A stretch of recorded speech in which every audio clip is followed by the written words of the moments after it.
there, and welcome to Allergies in the Kitchen, where we are learning to cook and shop allergy friendly together.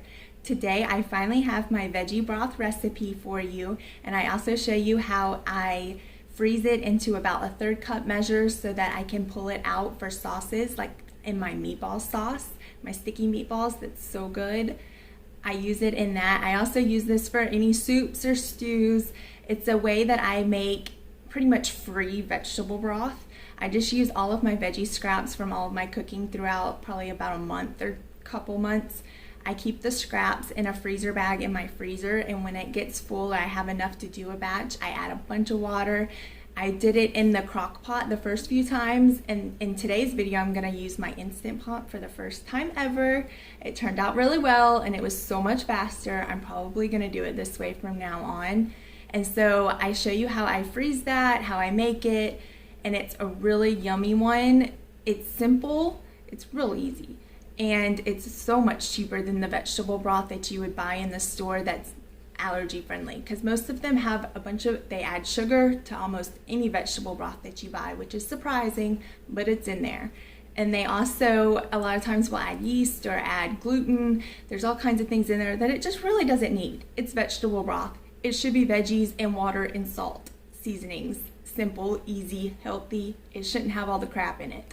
So I show you how to do it yourself, and then I also use part of my broth that I make, and I make some sweet potato chili in the Instant Pot. This was so good.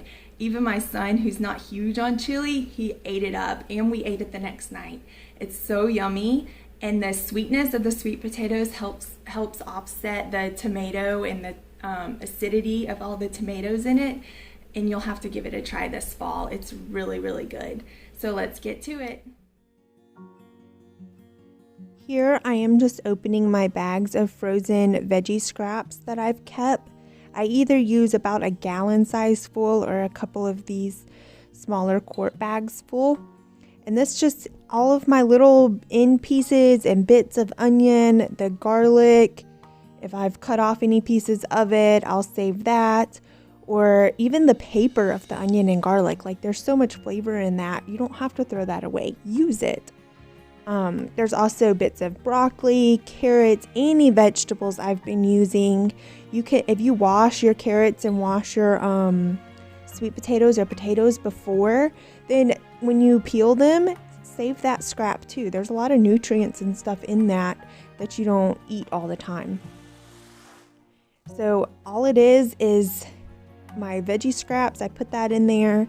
I add salt and pepper. If you want to add some more onion or garlic, that's like whole pieces, you can. I usually have enough or more than enough in my frozen scraps that it flavors it plenty. You can also add a couple of whole black pepper kernels or bay leaf. Any dried spices or herbs you want to add to it. If you have bits of cilantro or basil or whatever that you've used fresh herbs of, you can save those scraps too. Save the stems, add them to your stock, your broth. It all adds so much flavor and more nutrients to it. So I just do that, and I add between 6 and 8 cups of water to it. I fill it up till the line. There's like a max fill line, and I fill that up. When I do crock pots, it's either like a big crock pot or a couple of medium-sized ones, and I fill those to the top and let it cook all day. I just hit the broth button on my Instant Pot and let it cook, and then I release the steam. And now I'm going to strain out all those veggies. They've done what they were supposed to do. They infused our water and turned it into broth. I just have a little strainer that fits over this is actually a bowl for my big KitchenAid mixer, but it holds the whole pot from this Instant Pot full of broth.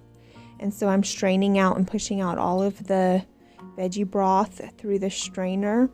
And you'll see me do this. I do it a couple times. I fill it up, and then I have a bowl on the side that I'm just putting that in, because if you continue to fill it up with veggies, it's going to take that much longer for the broth to go through all of your scraps. And so then they've already done 2 meals. They've made your meal that you first made, and they've helped you make this broth that's going to turn into a bunch of meals. So you're really getting your money's worth out of your vegetables by saving them and doing it this way. And you're saving so much money compared to buying it this broth and buying the safer, cleaner, allergy-friendly broths on the store shelves. And this way you don't have to worry about any additives or any junk that they've added into it. There's so much stuff in vegetable broth. When you actually start reading labels, I started learning and diving into ingredients and trying to find cleaner brands when I started having to read labels. You just don't always do it until you're in the allergy life, and then you're reading labels and realizing how much crap is in our food. It is crazy. So once I get all of the veggie scraps out, whatever's left, I'm going to go ahead and pour through the strainer to get the last bits out, and you'll see that I'm going to fill my bowl here up almost all the way. This makes a lot of vegetable broth. You're saving yourself so much money doing it this way compared to buying it off the shelf. And it's so much better for you. You can also do this and make a bone broth. Use your bones, save your bones and your bits of chicken or bits of beef or whatever that you're cooking. Save it and use it and infuse the water and turn it into a bone broth. Add all that collagen into your diet. So I usually will fill up, I have these little cupcake liners, and I fill these up. This is what makes it easy to just pull out. I pop them out, put them in a freezer bag, gallon-sized freezer bag that I keep in my freezer all the time. And I can pop out one. It's about a third cup in each little disc. That measuring cup there's a third cup, and it's great addition to any gravies, sauces, anything I need to just cook a little longer. If I'm trying to cook some veggies down for a meal and it needs some liquid, it's a great way to just pop one out and add some more flavor to it rather than adding water that has no flavor. There's a lot more flavor and nutrients in this vegetable broth, and it didn't cost me anything to make it. I will also pour some up. This night, in particular, I know I'm making this chili, and I'm going to make soup the next week or in a few days. I'm going to make a taco soup, and so I have a couple jars that are empty, just mason jars, and I'm going to fill those up with the broth. And that one of them I'm going to use in my chili, one of them I'm going to put in the fridge and use later in the week for a different soup. And you can also put it in bags. Put it in freezer baggies. I've done that before. If you know that you want some for soup, then you can just pull out the quart-size bag and thaw it up. Put it in your crock pot or something and it'll melt down into your soup. It's really easy and really simple. So I was able to get 2 quarts, and I filled all these up, which was 12, 16, and then I filled it up all but 2 in the green again of little discs. So that gave me over 24 discs. I think it was like 26 discs that I got of vegetable broth in addition to my 2 jars of vegetable broth, and it was all free. And I know that it's safe for my son to eat, and it's safe for me to use and add flavor to whatever dishes I'm trying to make. You do have to plan ahead some. I had to move things around in my freezer in order to be able to put this pan in there and keep it flat. Doing it in the discs, you have to worry about that more than if you're using a bag. I tried to do it flat in a bag too, but at least it's not going to spill everywhere. But you really have to plan ahead and have a space that you can put it in this way. The tray does catch it if some spills, but as long as you plan ahead, you don't have to worry about it.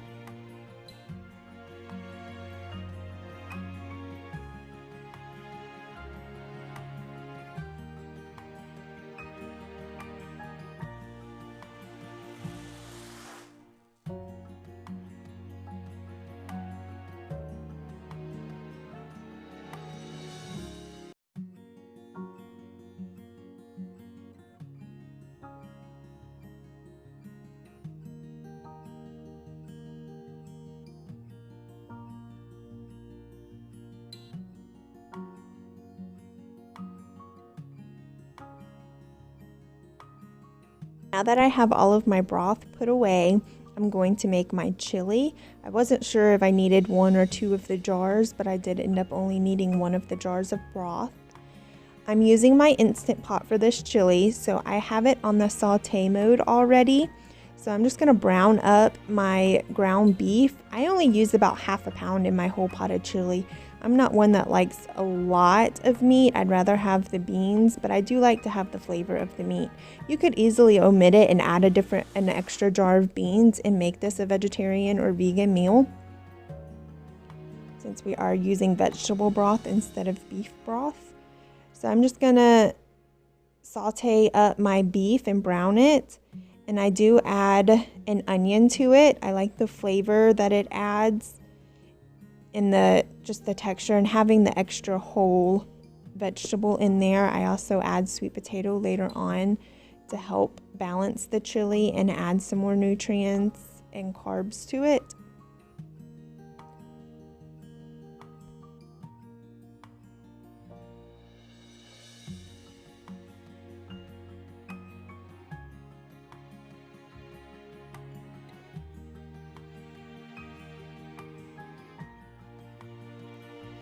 And I took those peelings off of the onion, and I'm gonna save those. Even though I just made my veggie broth, I'm gonna save them. I'm gonna stick them in my freezer bag. So I've already got some working that I didn't have room for in the broth that I made this day. So I'm just saving all of my bits always. I keep a stash of it in my freezer, so I'm ready whenever my stash is full or I'm running really low. I'll go ahead and make my broth up again. I'm just gonna finely dice this onion. I don't like, and my kids don't like to bite down on big chunks of onion, so I do finely dice it to put it in there. Plus it cooks up and sautés up faster that way as well. That end piece, the root end of the onion, save that too. Most of the bits of your veggie scraps that you would normally throw away are great to add to your veggie broth. There's so much flavor in there. All those little bits of onion that you don't want to sit there and chop off, save them. You don't have to worry about wasting food if you're saving it for your broth.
I'm just adding my onion into my meat, and I'm gonna let that saute up until it's translucent, get a little bit of color on it. Color is flavor. So going ahead and sauteing your meat and your onions before adds so much flavor to your stew or your chili soups, any of it. Brown your meat, get the color on there. It adds so much flavor and depth to your meal. So now I'm gonna go ahead and cut up and dice up my sweet potatoes. I washed these before, so once again, I'm gonna save those scraps. All these peels, there's a lot of nutrients in there. I don't necessarily like the texture of it in my chili, so I do peel them, but I save them and use them and add it to my broth later on.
I forgot to mention earlier, but also if you have lemons or limes, those are great in your veggie broth. It adds that little bit of brightness to it.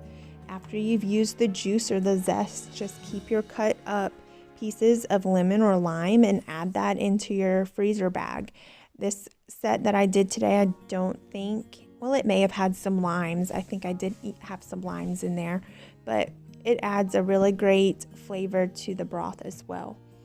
There's no reason to waste those either. So I'm just mixing this up to get it all cooked up evenly.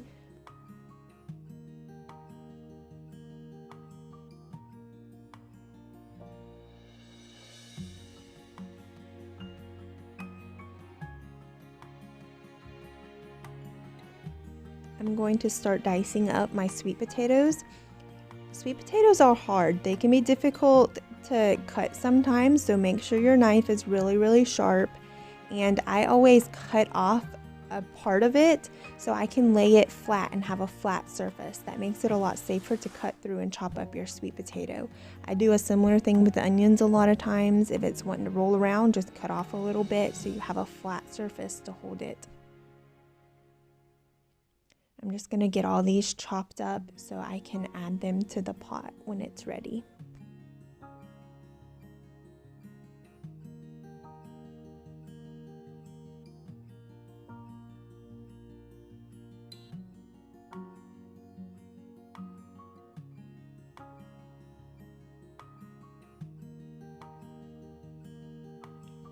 This is a trick I actually learned from Rachel Ray. She always uses the tube of tomato paste.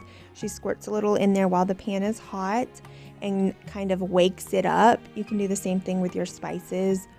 Just saute it around, wake it up. You'll smell it with your nose. You'll be able to smell that strong tomato flavor developing, and it does add a lot of flavor to it. It's a lot better than just adding it in later on. Get it all mixed up, plus all your meat gets developed with the flavor because it all gets mixed up together. It's definitely something that helps add a depth of flavor to the chili that you wouldn't have normally. This also helps thicken it up. I only used about half a can here, but if you like a really thick chili, add the whole can in there.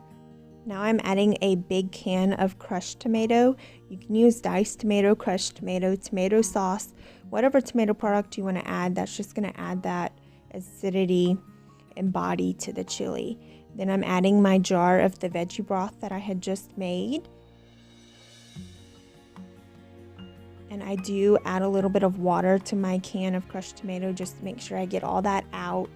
And I already have so much flavor in my vegetable broth, I can add some extra water just to increase how much chili I'm making without making it lack in any flavor.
I'm adding in the rest of my sweet potatoes, and then I'm going to add in my can of pinto beans. If you like kidney beans, you can add kidney beans, or add 2 cans. Add a can of pinto and a can of kidney beans or chili beans.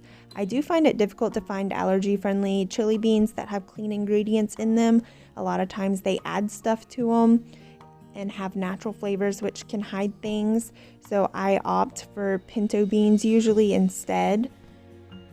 And I just don't like the texture of kidney beans. I don't like the little bits of skin getting stuck on my teeth, so I usually use pinto beans. But whatever chili beans you want to add, you can add. And I would add 2 or 3 cans of chili or of beans to your chili if you are not adding the meat. You want that protein in there in order to keep you full longer. Now I'm adding some salt and pepper. I do probably half a teaspoon or so of each. You do want a good bit of salt with all of the tomato in there. And now I'm going to add chili powder. This is probably close to a tablespoon of chili powder. And then I like cumin, a lot of cumin in it, more than most chili would probably have in it. So that's probably a couple teaspoons of cumin powder. And then I'm going to add a couple teaspoons each of onion and garlic powder as well. Even though we have it in our broth, we have it in our onion pieces that are in there, it's a different flavor and it's really good. You want to add that in there to have all of those different depths of flavor in your chili. I'm just mixing that all up. I do wish I had remembered to toast all of my seasonings. I like to do that a lot of times too. Like I did the tomato paste. If you add your seasonings in, your spices in to the pan before all of your liquids, you can toast them up and it adds a lot more flavor to it. I do that with my taco meat always. It's really good and enhances the flavors in it. So I'm just going to put the lid on and I'm going to hit the chili, I think it's the chili and stew button for 30 minutes and let that cook. Make sure you do your steam, move your little steam knob over so that it's in the correct position. So here we are a little bit later. I've already released the steam and I'm going to get our chili into the bowls. And even in that short amount of time, it's all cooked perfectly. The sweet potatoes were really good. The meat was so tender. I would like to try to do this with like stew meat at some time. I think that would still be really good instead of the ground beef. In the Instant Pot, I think it would make it really tender. This impressed me with cooking with an Instant Pot. This was my first time cooking in it, an actual meal. I cooked the broth in it, which it was the same day, but I was a little worried and skeptical how I would like it, but I really like it. So I'm fixing their bowls, both of my kids. Alora, I try not to put as much of the soupiness in it, the broth and stuff in it, and give her less liquid just because she makes less of a mess that way. And his, I'm going to top with VO Life mozzarella shreds or cheddar shreds, whichever. I have mozzarella this day. But VO Life is our favorite vegan, allergy-friendly cheese brand. So I add that to the top, and our favorite tortilla chips from Aldi, the multi-grain tortilla chips from Aldi, they're gluten-free and have pretty clean ingredients. I add that for his chips, and I think I use that on my own as well. They're just my favorite tortilla chips. They're so good. I also enjoy Fritos on mine. Now, me and Alora, I will put sour cream and regular cheddar cheese on ours. Like, this is one of those where he just gets his versions. It's the same meal, but the toppings may be different. He has the allergy-friendly toppings, and then we may have the regular dairy options on top. But we all ate this up. It was really good.